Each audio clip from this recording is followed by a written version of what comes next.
Well, and I've got to tell you the line that I told Melanie. She thought it was great because I'd read her novel this week, and I said it's like listening to Mozart. It made me smarter. And so I said that's the beginning of my introduction. I love Melanie Rae Thon's work. Her recent novel, The Voice of the River, we enter again into the world rich in compassion, in which the story of one lost child inextricably weaves with the stories of others, lost or abandoned, wounded, loved and unloved. A character who may seem on the periphery suddenly enters the center of her story, deeply felt with all the richness of our own stories. The borders between the stories blur even between humans and animals, foxes, deer, dogs, between the living and the dead, dissolve but with an utmost clarity of the world between. In her work, Melanie enters the myriad layered hearts of characters with such empathy, passion, and vision, and language as sensual as the woods and rivers she describes. She brings us to our humanity again and again, and we find that room to be more immense with each story that Melanie Rae Thon tells us. Please welcome Melanie Rae Thon.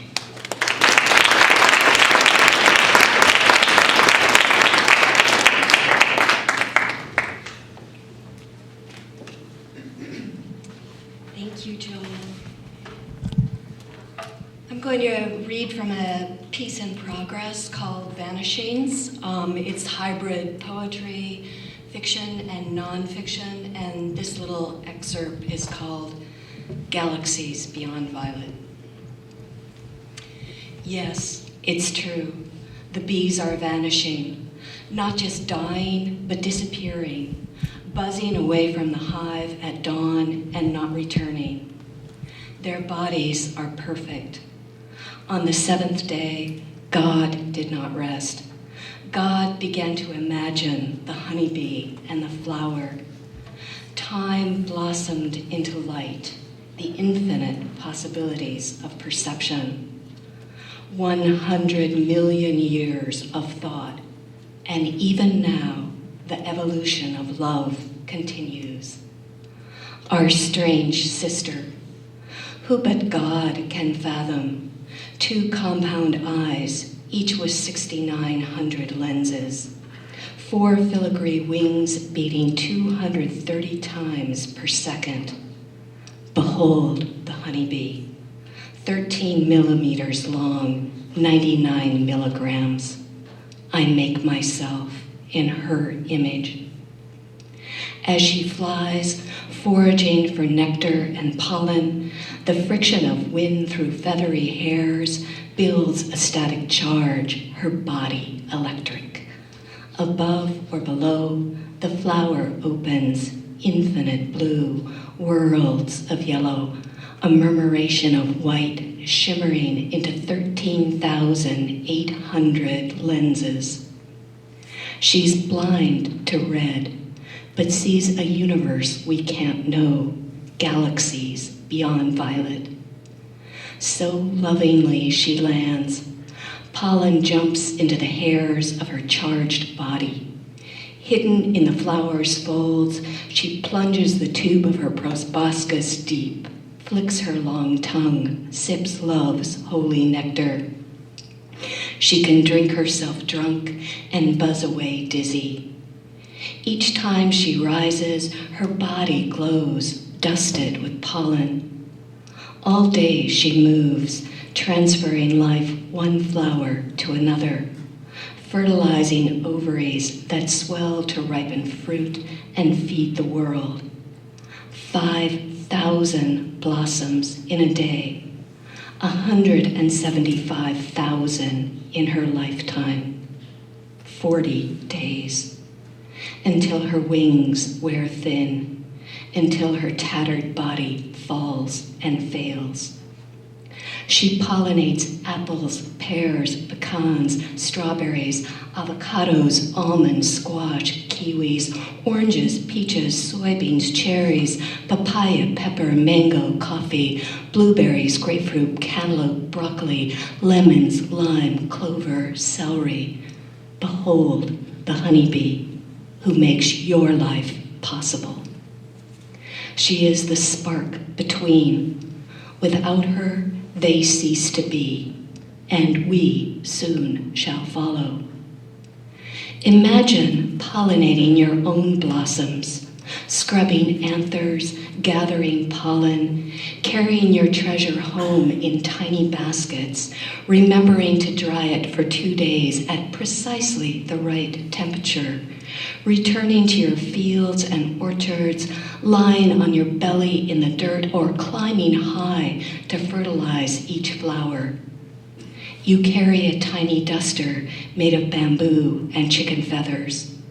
Too much is too much. One light dip, one flick, one flutter. May you dwell in the open heart. Clear your mind of all distraction. Brother, as we lose our lives, we will love this world. Here is the path to peace, kneeling on the earth, bowing to the flower, surrendering our will, blossom by blossom. My brother, who does not believe in time, remembers the future. 72 migrants slain. One survives to tell the story.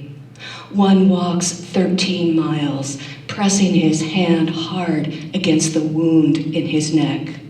One 18-year-old man, protector and guardian of 8 siblings, a pregnant wife, a grandmother in Ecuador. One boy who traveled 2 months and paid a smuggler $15,000 to guide him to America. One who hoped to earn enough to keep his people alive, to feed them. This one heard all the others die 90 miles from the border. We refused to carry drugs, and so Los Zetas shot us. One boy falls beneath the body of another. We came from Honduras, Brazil, Guatemala, El Salvador. So easily the body opens. We died with our hands bound. So easily becomes blood and bowels, legs twitching. We died with dirty rags as blindfolds. Butterfly, bee, bat, saguaro, hummingbird, moth, ant, ocotillo, javelina, hawk, rattlesnake, vulture, scorpion, bear, bighorn, quail, dove, owl, woodpecker, thrasher, tortoise, gecko, warbler, raven, iguana, whiptail, perch, cicada, cardinal, pine, cypress, juniper, willow, poppy, grackle, iris, yarrow, primrose, tree frog, sunflower, catfish, columbine, salsify, verbena, flax, gentian, tanager, lupine. On the 7th day, God, in his rapture, said, I make you all as one in my image. Brother, all day you measured time by gallons of water. Your route took you deep into Cabiza Prieta, to 3 emergency drinking stations where brilliant blue polyethylene drums sat cradled in steel frames, waiting for you to flush and fill, to purify with drops of chlorine. A blue flag on a 30-foot pole flapped in hot wind to mark each station. Most of the drums are recycled syrup barrels donated by Coca-Cola because nobody, legal or illegal, nobody, white, brown, kind, or stupid, deserves to die of thirst trying to cross the Sonoran Desert. You found the bodies, the ones left behind, skin mummified to hard leather, eyes pecked out, flesh so parched and poisoned, even the birds refused to open them. They fell 2 miles or 200 feet from water. You've held smooth bones, vertebrae of a snake, skull of a rabbit. You've touched the dead, brother, father, sister, child. At the first station, you found 2 drums riddled with holes, shot and stabbed, spigots pulled out and stolen, the word agua slashed with red paint, replaced with other words that wound and kill you. 3 dead quail hung upside down, dangling from the steel frame, feet tied with fine wire. Who needs words to read this message? You untied the birds. Living, each weighed 6 ounces, and its wings spanned 14 inches. Mostly, the quail preferred to walk or run. You don't know why, but you love to see them flee on foot, black plumes at the tops of their heads bobbing. In early morning, as they drift down from trees where they've spent the night drowsing, their sad, whoopling voices burble up and out of them like cool water. Dead and dehydrated, the birds weighed less than breath, wind and sand, hot dust choking you. You and 3 other volunteers replaced the drums, unspooled the long hose from the water tank in your truck, and set the gas pump pumping. Any night, the vandals might return to slash or shoot, stab or poison. Blue is good. Any day, vigilantes might wait here, disguised as immigrants, tie you to a tree while they blast holes through the tank on the truck, puncture your radiator, nail your tires. Blue means water. Vengeance is slow. Thirst has no mercy. The water they spill could save 400. Traitor, you aid and abet. You comfort the enemy. Every Saturday for 5 years, you've come to the desert to sustain the dark horde, the ones who risk their lives for the privilege of slaughtering cows or plucking chickens, the alien invaders willing to work 12-hour days, splattered with blood, slicing their hands, losing their fingers, the dangerous swarm surging across the border, hundreds and thousands ready to die, but hoping to pick oranges, pecans, strawberries, avocados, grateful to prune trees or wash windows, singing as they get down on their knees to scrub floors, scour toilets, prepared to paint your house, relieved to mow the golf course. They look just like you inside, ribs, spines, femurs, clavicles. Their bones are small, but arranged exactly the same way, in precisely the same numbers. At each station, you found trash and treasure, cans with their tops punched open, a knife with a broken blade, a Bible, a hymnal, a woman's shoe with a 3-inch heel, razors, rosary beads, a bicycle with flat tires. You found a white dove carved from 2 pieces of wood, one for the wings, one for the body, sweatshirts trampled in dust, prayer cards, a baby stroller, all too heavy to take, all too much to carry. You and your companions filled 5 black bags with garbage. Home, alone in your bed, the new day just beginning, you press your cell phone to your ear. Noemi, Nazario, their baby Adalia, Oaxaqueños, voice notes to yourself, Zapotecs we met at the 3rd station.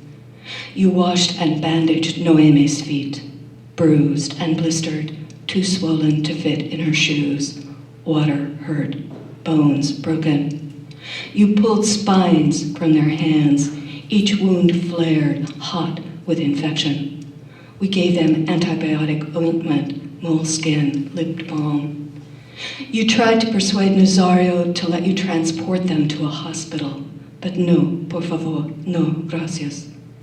We gave them applesauce and mandarin oranges, tuna, spam, salted peanuts.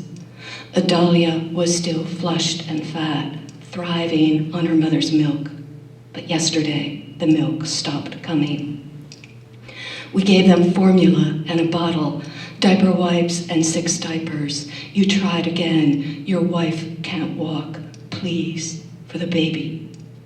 Very softly, Nazario whispered, "Sí, por Adalia." He meant there was nothing for her on the other side. Cierta o muerta, luck or death. he meant they weren't going back there. Illegal immigrant deaths spiral to new highs in Arizona. So many dead, the Pima County medical examiner uses a refrigerated truck to hold them, 3 or 4 to a slot. Little tortoise, quick rabbit, they could be anyone, a bird or a bat, a javelina with wings. There is so little left of them. My brother walks bone to bone, body to body. Desierto peligroso. June, July, August, the worst still to come. A day in December when he will find the fragile skeleton of a child nested in the ribcage of her father. But now, today, Nazario Amaya hears the voices of birds, the skitterings of lizards. Now, Nazario hears breath, blood, his child's fluttering heart, the claret cup breaking open. The honeybee flies 3 miles and returns to the hive to dance for her sisters. Body abuzz, wings humming, a spin, a turn, tones rising and falling. In this way, she tells them where and how far and which direction to go to find the sweet well of holy nectar. Spinning in midair, charged body singing with sound, she is their memory of the future. Her dance in the present, in the eternal now of her existence, unveils the past and foretells a journey. If she's sick, afflicted with viruses and fungi, unable to digest pollen, if she's dazed, high on the toxins in pesticides, she won't return. She'll die alone to save the others. I see my brother's pale body covered with bees. They're doing their dance for him, buzzing and turning. He's not afraid. He knows where they go when they disappear. He's learning their language. Be quick, I say. We won't live long without them.